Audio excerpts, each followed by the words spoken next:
siang semuanya, selamat hari Senin. Semangat ya memulai minggu ini. Saya Kak Rose, setia menemani Anda di acara Rumpi No Secret. Ditemani oleh Daniel di pojok sana dan tentunya sudah hadir beberapa bintang tamu yang akan berbagi ceritanya. Yang pertama yang akan kita dengar kisahnya ada Melda. Apa kabar Melda? Masih sedih, masih ngelamun-ngelamun. Ini kemarin kisah Melda ini viral. Kejadiannya sebetulnya dari sejak bulan Agustus kemarin ketika dia membagikan kesedihannya, kekecewaannya ketika dia ditalak oleh sang suami. Setelah sang suami ini mendapatkan kontrak kerja P3K begitu ya, sebagai pegawai negeri gitu ya. Nah, padahal ya sepanjang pernikahan mereka itu ya Melda ini juga aktif juga mencari nafkah untuk membantu perekonomian keluarga. Nanti kita bahas ya. Kita bocokan dulu untuk membahas apa yang lagi ramai di luar sana yang menjadi perbincangan publik, baik itu untuk hal-hal yang datang dari dunia nyata maupun dari dunia maya. Dari dunia nyata kemarin itu kan memang hujan deras sekali gitu ya, ada pohon tumbang, ada juga lapangan padel yang terbang atapnya. Tapi ngomong-ngomong soal padel, kemarin juga rame itu fotonya Zize lagi satu kompetisi sama Nadif ya, di kompetisi padel di area Jakarta Selatan. Kenapa ini menjadi ramai? Karena memang sempat ada gosipnya nih, dia digosipin deket sama Nadif itu sebelum pada saat masa idah. Emang Saidah emang nggak boleh ya? Aku kurang tahu ya, kurang tahu. Lagian juga dia masih muda ya, umurnya masih berapa ya, mungkin berteman dulu kali ya gitu ya. Ini terus kita, tapi kan ini kayak seolah-olah jadi kayak membuat apa yang jadi kecurigaan netizen kemarin-kemarin itu seolah terjawab. Jadi kita baca dulu komentar netizen. Ini posting sendiri ya, diposting sendiri sama. Oh dari orang. Ada Zize sama Nadif, gitu ya, set langsung viral komentarnya. Bukannya kalau cerai bagi si perempuan ada masa idah ya? Masa idah itu kan nggak boleh nikah lagi ya? Itu kan? Belum boleh nikah maksudnya di masa idah. Tapi masa main padel nggak boleh? Oke yang berikut. Nggak membenarkan perilaku si Zize, tapi gue ngelihatnya nih berdua kayak happy vibes-nya terpancar banget gitu, nggak tahu bingung jelasinnya, tapi intinya gitu dah, siap diserbu. Ini gue apa yang gue lihat aja. Yang berikutnya, sudah biarkan saja, mungkin bahagianya Ziza sama dia, ingat aja tabur tuai pasti ada meskipun nggak sekarang. Oke, baik, yang berikutnya ada lagi komentarnya? Itu ya.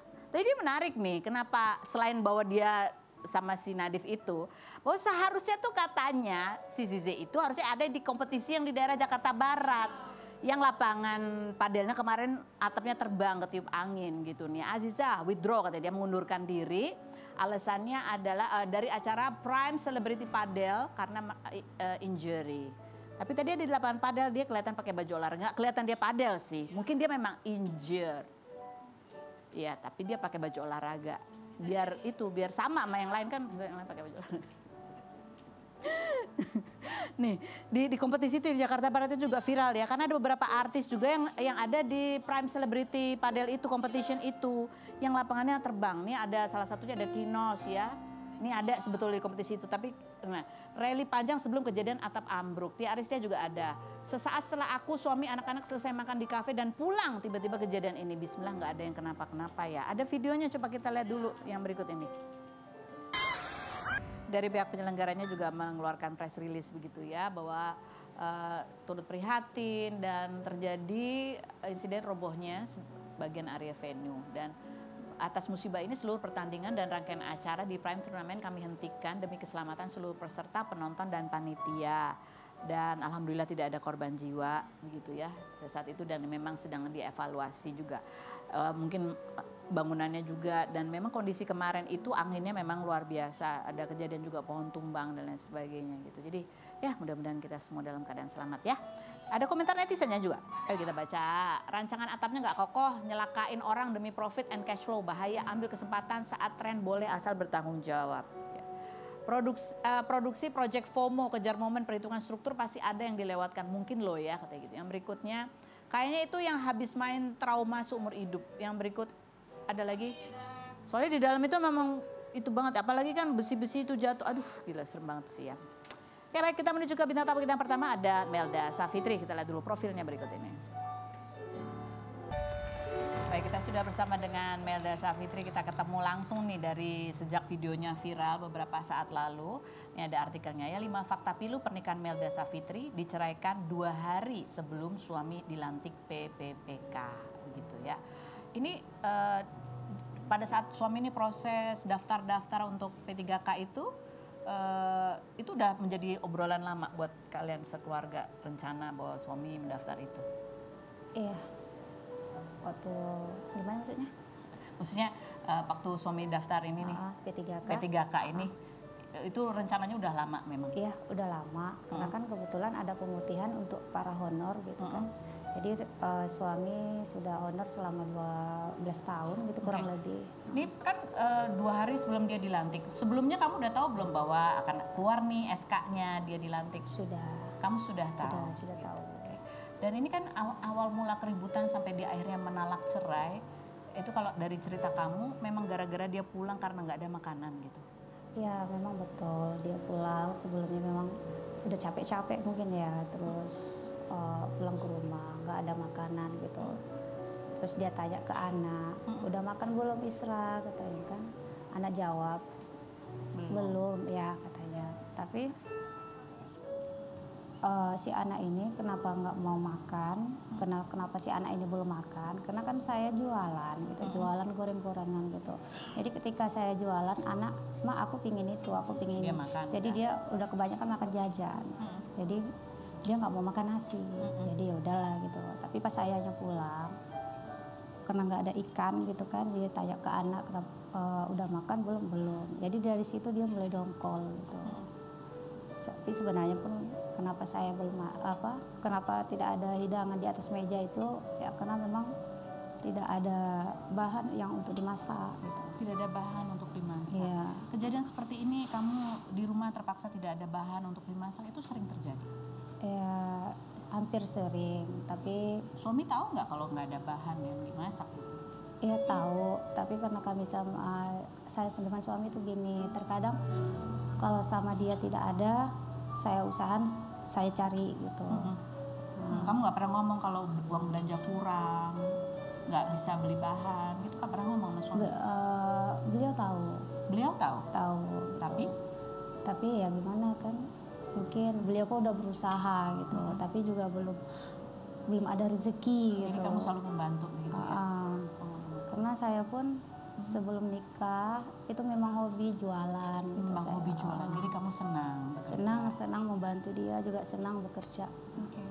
Kamu katanya kan kamu berdagang ya makanan, seminggu berapa kali gitu kamu pergi ke pasar sayur yang jaraknya 1,5 jam dari tempat tinggal kamu? Ya, itu sekitar seminggu ada 2 kali. 2 kali. Berangkat jam berapa kamu? Berangkat jam 9 malam. Terus sampai di lokasi nanti sekitar jam 10 atau tergantung kecepatan buat motornya gitu. Terus sampai sana nanti kami menunggu jam 2. Kan itu karena jam 2 nanti barangnya baru dibongkar. Oke, sayur-sayurnya dibongkar. Jadi kami menunggu jam 2 itu kami tidur dulu di kaki 5 orang gitu.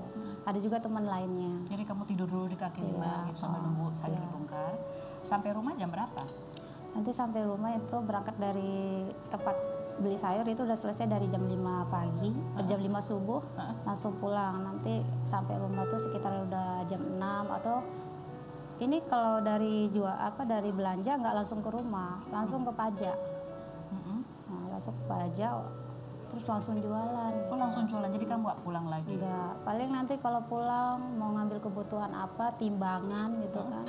Atau tikar gitu, pulang bentar gitu. Oke. Suami pernah nganterin kamu beli sayur gitu? Suami dulu sekali pernah. Sekali pernah? Iya, sekali dulu pernah nganter. Habis itu selebihnya saya. Selebihnya kamu. Dan dari hasil jualan ini katanya kamu juga menyisihkan uang. Iya, betul. Beberapa ribu untuk membeli seragam korpri untuk suami kamu. Jadi kemarin sebelum itu saya bilang sama dia, saya panggil dia udah beli terus baju koprinya atau siapkan gitu. Nanti kita nggak tahu pelantikannya kapan gitu. Ya udah dia bilang ke aku, ya kamu bayarin boleh katanya. Ya udah, aku diam gitu. Mikirnya nanti gimana cara ngumpulin. Tapi ya udahlah yang lain aja udah dipersiapkan gitu, dikit lagi nih gitu kan. Jadi ya udah nggak apa-apa. Jadi akhirnya dia mesen di Shopee. Jadi besoknya saya sisihkan 10.000, 5.000, 10.000. Akhirnya udah mencukupi, barangnya sampai, saya kasih ke dia duitnya. Itu berapa hari sebelum dia talak kamu cerai? Itu masih lama karena waktu pesan baju koprinya kami di bulan 6 pas di lebaran haji. Pas lebaran bulan 6 ya? Iya, lebaran haji ketiga itu barangnya baru nyampe. Oke. Dan kamu ditalak cerai itu di bulan Agustus 2 hari sebelum dia dilantik. Ini ada surat kamu ya untuk mantan suami berisi kekecewaan kamu gitu ya. Setiap kebohonganmu adalah Ini adalah pisau yang menusuk hatiku. Aku merasa dikhianati dan dibuang begitu saja setelah engkau mendapatkan jabatan dan kedudukan yang lebih tinggi. Hatiku remuk memikirkan pengkhianatan kamu dan air mataku mengalir setiap tetes perbuatanmu. Kamu bukan saja berbohong padaku, tapi kamu menghancurkan harapanku bersama. Apa arti janji suci pernikahan kita bagimu? Kamu harus ingat terakhir kali aku belikan kamu baju korpri dengan keringatku. Melda Safitri. Iya. Tapi ini bukan surat dari saya. Siapa yang nulis ini? Saya nggak tahu. Ini nggak tahu. Enggak, saya Bukan kamu yang nulis. Enggak. Tapi kamu sendiri, apakah isi surat ini tuh menggambarkan apa yang kamu rasakan? Iya, tapi nggak semua persis kayak di dalam ini juga. Oke, apa yang sama? Iya. Bentar ya. Ada rasa sakit, merasa dibuang, Iya, merasa sakit, merasa dibuang itu ada. merasa dikhianati, Lebih ke merasa dibuang. merasa dibuang. Lebih merasa dibuang karena selama ini bersama-sama ya, dari yang tidak ada jalani sama-sama gitu. Ketika ada lebih sedikit gitu dibuang gitu, merasa lebih ke situ. Pada saat situasi agak enakan dikit, Iya. kamu dibuang. Sebenarnya kecewanya di situ. Lebih kecewa situ. Ya, tapi mungkin dia juga punya alasan kenapa ya. Mungkin ya maklum lah, saya mungkin di mata dia kurang sempurna, ataupun saya pun memang wanita kurang sempurna juga. Gitu. Kenapa kamu sering sekali mengatakan mungkin kamu kurang sempurna? Apanya? Kenapa kamu bisa bilang begitu? Kayak saya lebih kurang dandan, gitu. Kurang memperhatikan diri. Kenapa kamu bisa bilang karena kamu kurang dandan? Itu pernah terlontar dari suamimu? Kalau secara langsung sih dia nggak Tapi? langsung bilang. Gitu. Cuman dia pernah bilang, kok mandi lah gitu katanya kan. Iya nanti aku mandi tapi aku lagi ada kerjaan. Kok dandan dikit? Iya nanti udah siap kerja dandan ya. Udah awalnya saya cuek gitu, mungkin biasa. Jadi ada rasa bersalah. Kenapa waktu itu kamu Mungkin karena saya kurang melihat fisik, ataupun dengan kelakuan saya yang mungkin membuat dia juga kecewa. Itu pasti ada. Saya sadar mungkin saya dengan omongan atau perilaku yang membuat dia kecewa gitu, yang membuat dia sakit hati, tapi dia nggak mau bilang ataupun dia nggak ungkapkan gitu. Saya sadar, saya introspeksi diri gitu. pada saat momen pelantikan itu kamu ada di mana? Saya ada di lapangan bola. Saya nggak datang di hari pelantikannya, saya nggak datang. Saya jualan di lapangan bola di desa tersebut, di desa Siti Ambiadas.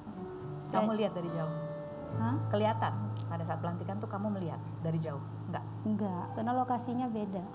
Lokasinya beda. Uh-uh. Tapi kamu diajak nggak? Enggak, karena sebelum pelantikan kan beliau udah menceraikan gitu. Tapi kami memang nggak dia ajak, gimana ya? Tapi udah punya impian sih. Apa impiannya? Nanti ada waktu pelantikan kita foto, kami datang ya, iya katanya. Jadi udah berharap ke situ gitu, seperti keluarga yang lainnya gitu, datang terus foto, iya gitu. Tapi pas kena ditalak, jadi saya nggak datang gitu. Padahal kamu udah siapin baju untuk datang. Tapi mungkin salah saya ya. Salah saya juga mungkin karena kurang sempurna, kurang baik jadi istri.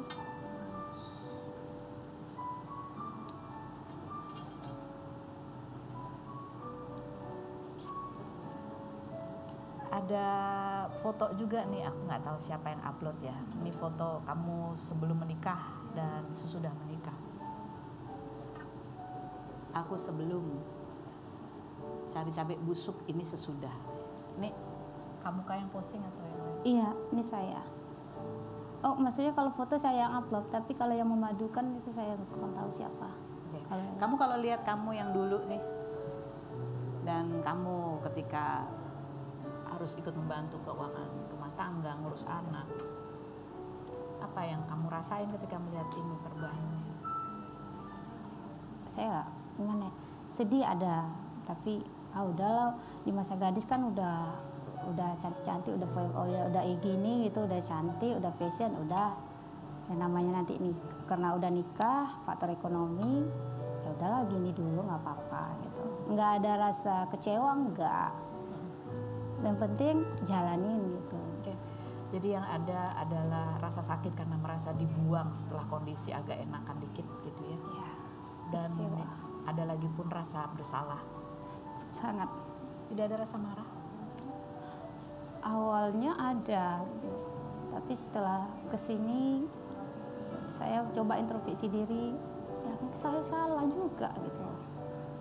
Kita kan nggak ada yang sempurna ya, tapi itulah. Kalaupun waktu bisa diputar kembali, kamu mau sedikit berdandan di rumah, ada tenaganya nggak kamu untuk berdandan, tampil cantik? Ada energinya nggak? Saya coba sih, ada. Kamu coba? Coba. Karena waktu sebelum nikah hobi juga sih dandan gitu.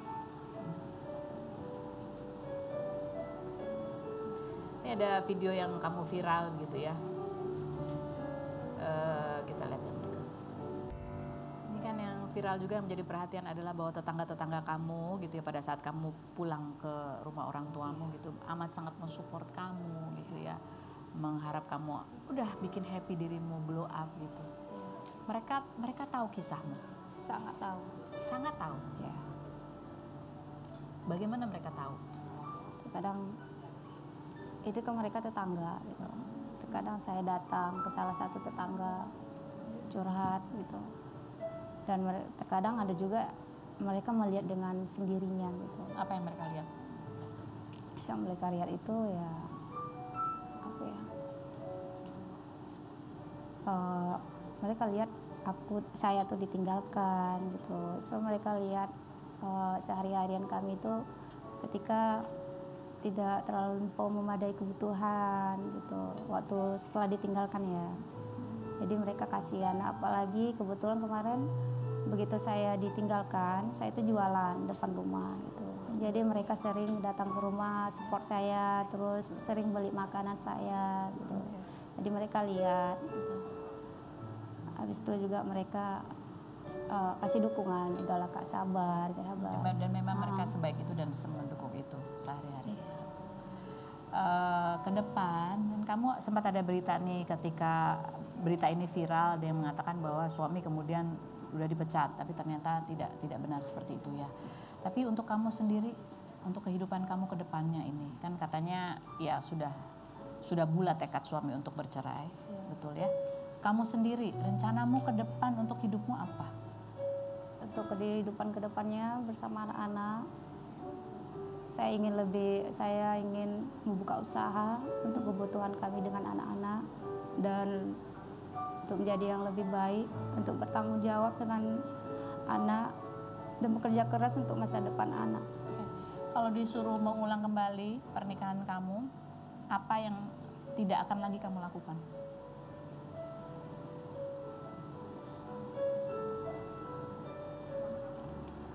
Apa ya? Saya nggak tahu jauh. Nggak tahu. Kamu akan melakukan hal yang sama. Ada yang kamu sesali nggak, yang kamu pengen sebetulnya melakukan atau mengatakan itu tapi belum sempat kamu lakukan dan belum sempat kamu katakan?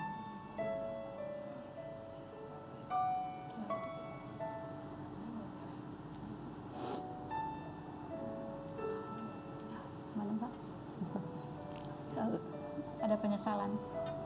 Sesuatu yang sebetulnya pengen kamu lakukan atau pengen kamu katakan ke suami tapi belum sempat? Enggak, udah nggak ada. Udah nggak ada. Tadinya ada? Enggak juga sih Mbak, tapi berusaha untuk ikhlas saja. Berusaha untuk ikhlas. Kamu menyesal membantu ekonomi keluarga sampai segitunya sampai kamu lupa dandan? Enggak, saya ikhlas. Kamu ikhlas. Semuanya kamu jalan. Saya ikhlas. Dan saya pun senang. Senang? Iya. Senang membantu rumah tangga itu senang. Hanya perasaan merasa dibuang itu saja ya membuat kamu kecewa. Nanti kita ngobrol lagi sama Melda ya. Berikut ada Denada, kita lihat dulu profilnya berikut ini. Ayo, kita sudah bersama dengan Denada. Aku tadi protes sama dia. Kamu makan apa enggak sih sebenarnya? Ya, langsing banget. Oke, kita akan saling tanya ya. Jadi adil nih. Kamu tanya aku tanya kamu. Siapa duluan? Kita sweet. Aku duluan nanya. Oke, baiklah. Oke. Denada. Kebalik. Ih, ngasih pertanyaannya nih. Dibaca Denada, dibaca Karus. Oh, ini Kak, ini Kak, kemana ini Kak. sih? Denada. Kalau lihat di setiap postingan kamu itu kan komentar netizennya parah-parah ya banget. Ya kan kamu kan sekarang lagi gitu. Kayak namanya Denada kayak perempuan Spanyol gitu. Oh ya. Kan komentarnya orang yang banyak menghujat gitu. Perasaanmu 1 sampai 10. 1 Kak. 1 itu 1 down banget. Sedih banget. Bukan, maksudnya Nggak peduli. itu nggak mengganggu aku sih. Karena maksudnya kan aku udah tahu bahwa udahlah itu udah it's part of the game. Ya itu udah bagian dari dunia yang memang sudah aku tekuni, dan kebetulan juga dulu sebelum aku ngerti dunia ini pun aku ngertinya mamah dulu. Jadi kayak ya udahlah gitu. Soal komentarnya. Tapi yang buat aku penasaran gitu. Ini kan kayaknya jadi beda banget gitu. Ada sesuatu yang beda gitu yang ditampilkan oleh Denada, udah makin langsing. Main postingannya tuh kayak lebih yang wow gitu ya. Gitu ya. Ada apa? Setelah berikut ini jangan kemana-mana. Tetap di Rumpi.